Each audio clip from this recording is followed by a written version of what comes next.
that we all enjoy as Americans due to these ladies and gentlemen that are right here in front of you. So please, let's give them another round of applause.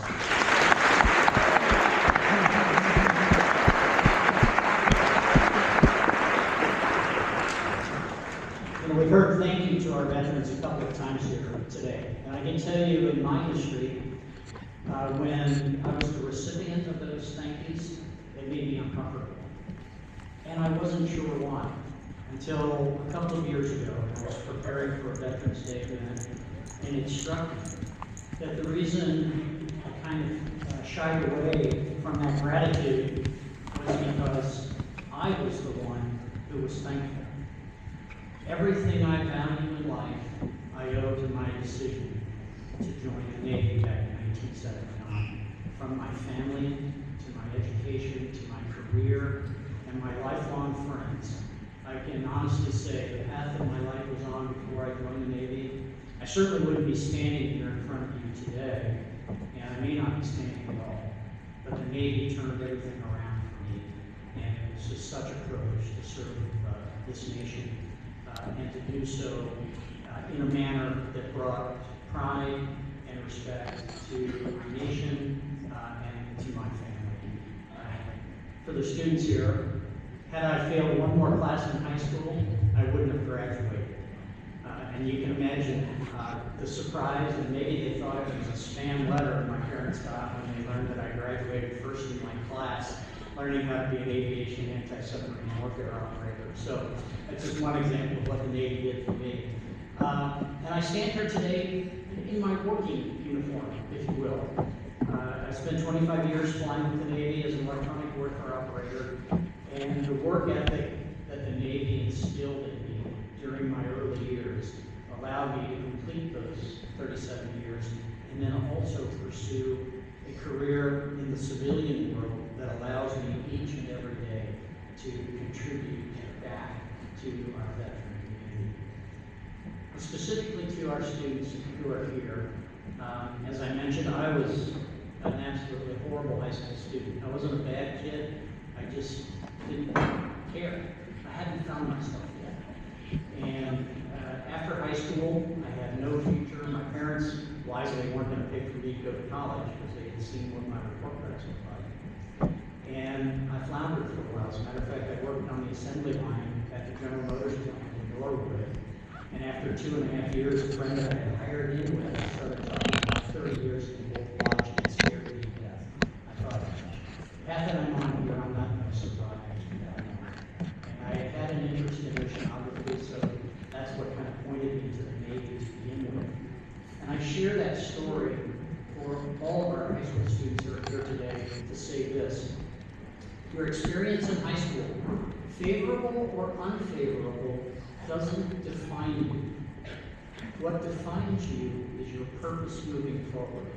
And regardless of whether you're the valedictorian at the upcoming graduation, or if you're a person like me, at or near the very bottom of your class, your life begins when you leave Harrison High School. And your future is unlimited as long as you don't make mistakes that put roadblocks in front of you. I chose the opportunity to join the Navy. I was fortunate that I was able to score well enough on what's called the ASVAB, it's essentially the SAT to join the Navy, to be able to qualify for a job that I ended up loving. I hadn't committed any crimes. I hadn't abused drugs, and I was physically fit to pass the physical readiness test. My point there is, don't limit your future by making poor decisions at a very early age. You can overcome any sort of shortfall or shortcoming that you may be experiencing. And for those who are on the other end, those who are extremely successful, carry that forward and continue. And this is so important. None of us succeed without mentors and leaders to help us navigate our future. So for those of you who are out front, continue to mentor and lead your colleagues, your shipmates, and your friends here to allow them to follow your example and be the very best that they can be. Once again, I so appreciate the opportunity each and every one of you. Happy Veterans Day. Happy birthday again, United States Marine Corps. God bless America.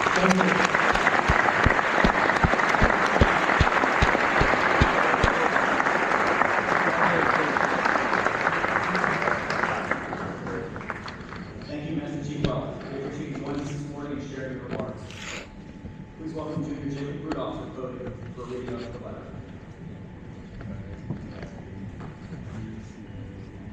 Thank you. Dear Mom and Dad, if you're reading this letter, you probably already know the worst has happened. I want you to know I don't fear death.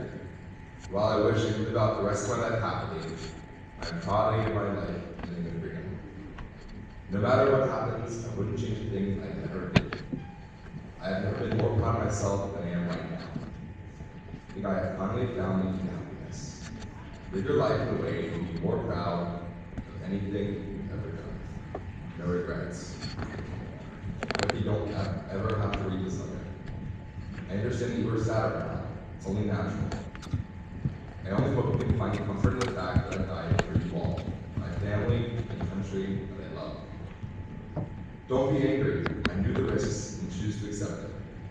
Nobody made me do it. Please don't have an extravagant funeral for me. What happens to my body after death is meaningless to me. I know where my soul will be, and that is all that matters. You have all been very good to me. I love you all very much. You did everything for me. I always had everything I needed. I love you for that. You never show how much I appreciate it. I apologize for ever being ungrateful towards you. Until recently, I didn't realize what true happiness really is. I want you all to know that I love you very, very much and can never possibly express that to you. Love you always, your son.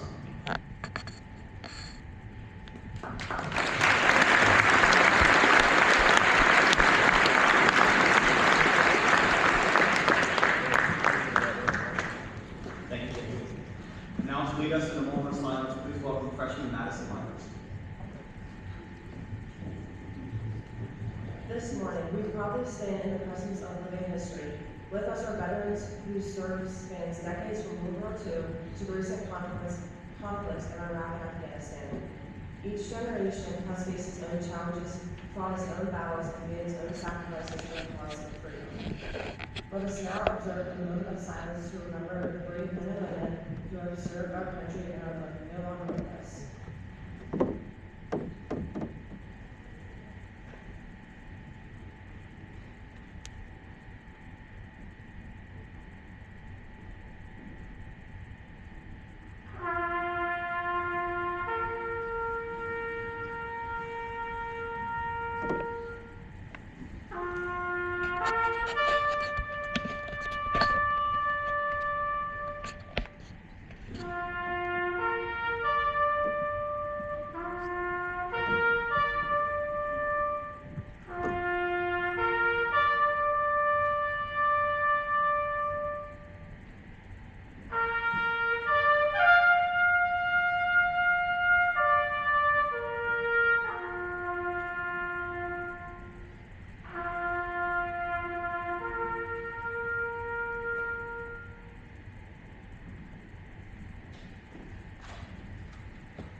Once again, I would like to thank everyone for joining us this morning, as well as all the staff and students and community members who helped make this morning's assembly possible.